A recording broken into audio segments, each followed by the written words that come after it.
Halo Malaysia, selamat pagi, salam sejahtera Malaysia.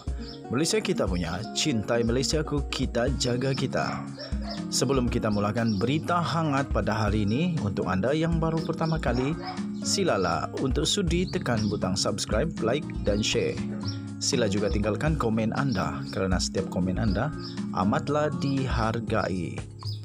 Berita hangat hari ini daripada channel ini, Denyut nadi suara rakyat bergema terus-menerus di dalam channel ini. Setiap hari kita membawakan berita-berita terbaru yang pastinya dinantikan oleh seluruh rakyat Malaysia. Kita akan mulakan berita kita. 1, 2, 3. Berita mula sekarang.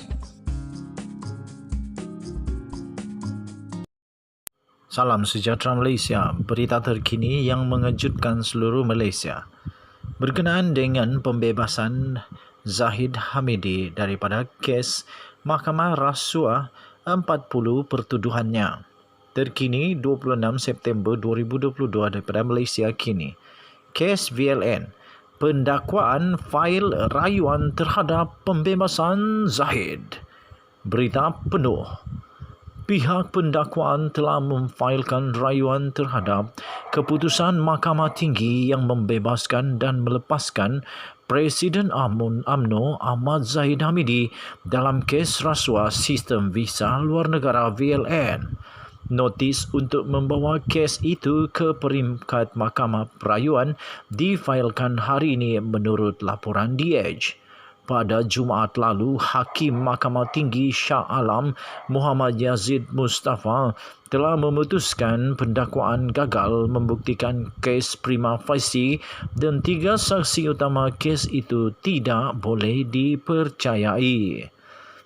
3 saksi utama tersebut adalah bekas pengarah Ultra Kirana Sdn Bhd UKSB Harry Lee Wee Kyun, Wan Khairi Shah Wan Abdul Ghani dan David Tan Siong Sun yang merupakan saksi pendakwaan 15, 16 dan 17. Kata hakim itu, pada ketika itu, saya dapati 3 saksi utama yang dipanggil oleh pihak pendakwaan adalah tidak boleh dipercayai dan tidak mempunyai kredibiliti, katanya ketika itu.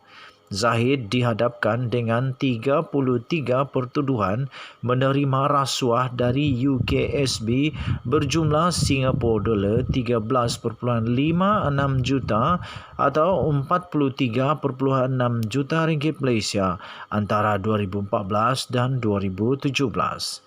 Dia yang merupakan bekas timbalan Perdana Menteri dan bekas Menteri Dalam Negeri turut dihadapkan 7 pertuduhan mendapatkan Singapura $1.15 juta dan ringgit Malaysia 3.125 juta, 15,000 Swiss franc dan 15,000 Australian dollar daripada syarikat yang sama.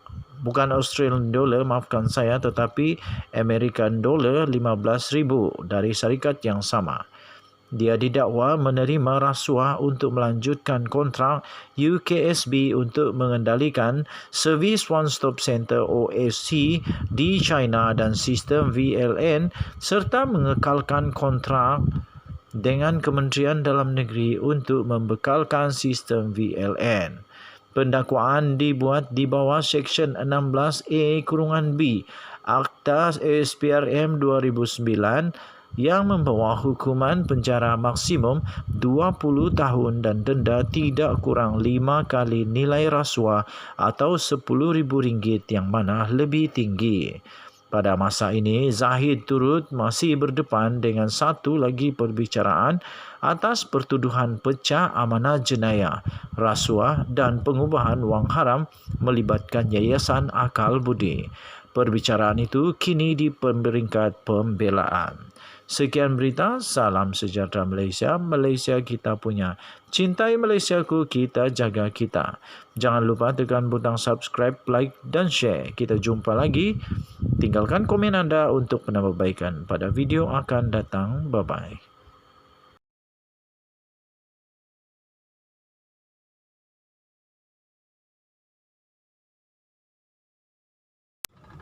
Salam sejahtera Malaysia. Denyut nadi suara rakyat bergema di channel ini. Okey, tuan-tuan dan puan-puan yang dihormati sekalian. PRU 15 dicanang-canang, diminta-minta, digesa-gesa, dirayu-rayu, dipinta-pinta oleh orang-orang besar UMNO kepada Perdana Menteri. Oleh Perdana Menteri. Masih teringat laporan-laporan daripada media? Sama ada di apapun convention kah, di pertemuan-pertemuan, di mesyuarat-mesyuarat, taklimat-taklimat, dilaungkan mau pilihan raya segera. Lepas itu dikata itu adalah permintaan ataupun itu adalah keinginan, kemahuan daripada akar umbi. Tetapi kurang dapat jelas dibuktikan adakah itu akar umbi betul-betul ataupun hanya orang-orang yang ikut mesyuarat dan convention saja. Satu artikel baru yang saya ingin kongsi. Hampir tiada yang setuju. Hampir tiada yang setuju PRU 15 tahun ini. Eloklah PM bertenang dulu. Kecuali kluster WTC UMNO, pelbagai kelompok lain sama ada dalam kerajaan, blok pembangkang atau masyarakat umum tidak terlihat ada yang benar-benar setuju PRU 15 diadakan pada tahun ini. Semua mereka sependapat bahawa PRU 15 pada hujung tahun ini berkemungkinan akan bertembung dengan musim banjir adalah tidak sesuai sama sekali. Mereka seterusnya lebih setuju jika Perdana Menteri Ismail Sabri Yaakob tidak tergesa-gesa membubarkan parlimen dan hanya berbuat demikian pada tahun depan. Saya setuju yang ini. Rakyat juga jika dikaji tentang sikap mereka secara umumnya lebih menumpukan hujung tahun ini untuk bersiap-siap menanti ketibaan musim tengkujuh yang mungkin disertai oleh banjir besar berbanding mengundi atau menukar kerajaan. Okey, tuan-tuan dan puan yang dihormati sekalian. Kemudian apa lagi?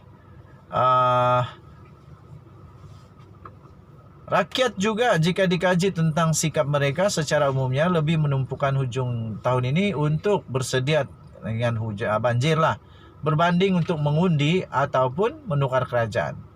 Meskipun sentimen menukar kerajaan sesekali terdengar kuat arusnya, tetapi kebimbangan terhadap banjir dalam banyak keadaan adalah melebihi segala-galanya kerana melindungi nyawa lebih dianggap bernilai jika dibandingkan dengan memikirkan nyawa politik mereka yang mencari kuasa. Berdasarkan sentimen tersebut harus diakui bahawa adalah berbahaya jika Ismail Sabri mengambil keputusan untuk membubarkan parlimen dalam waktu terdekat ini atau pada hujung tahun sebagaimana yang dikehendaki oleh kluster WTC UMNO. Membubarkan parlimen dan mengadakan PRU di ketika pelbagai pihak mengatakan ia tidak sesuai dan rakyat juga terlihat tidak bersedia, kebimbangan paling menakutkan ialah ia mungkin menjadi lantunan yang menghentak balik UMNO BN dan juga Perdana Menteri sendiri. Bertindak atau membuat sesuatu yang tidak selari dengan kehendak rakyat lebih mudah akan menyebabkan rakyat akhirnya menunjukkan kuasa penolakan mereka. Jika itu berlaku, PRU yang sepatutnya diadakan untuk UMNO dan BN mendapat mandat akhirnya akan bertukar menjadi tali gantung yang membunuh diri sendiri. Sebagai menunjukkan kemarahan dan rasa tidak puas hati, rakyat akan keluar mengundi dengan satu tujuan, iaitu untuk menghukum dan menjatuhkan kerajaan kerana dianggap membelakangi dan tidak peduli keadaan mereka. Jika ia itu berlaku, UMNO BN dan Perdana Menteri juga yang kerugian akhirnya. Sebab itu adalah mustahak untuk Perdana Menteri meneliti dengan mendalam sentimen rakyat dan membuat kajian yang sewajarnya sebelum mengambil keputusan untuk membubarkan parlimen. Setidak-tidaknya, sebaik-baiknya ambil sikap bertenang dulu dan fikirkan keutamaan serta keinginan rakyat. Mengadakan PRU ketika rakyat benar-benar bersedia dan dalam keadaan yang benar selesa, selain memberikan manfaat lanjutan masa sehingga tahun depan untuk terus meningkatkan lagi program serta bantuan kepada rakyat, lebih memberi jaminan ke arah kemenangan yang diidam-idamkan. Tiada guna tergesa-gesa mengadakan PRU jika kemenangan yang diburu masih samar, malah lebih mungkin menyebabkan kekalahan. Ditulis oleh Sabuddin Husin 22 September 2022. Kita jumpa lagi. Bye-bye.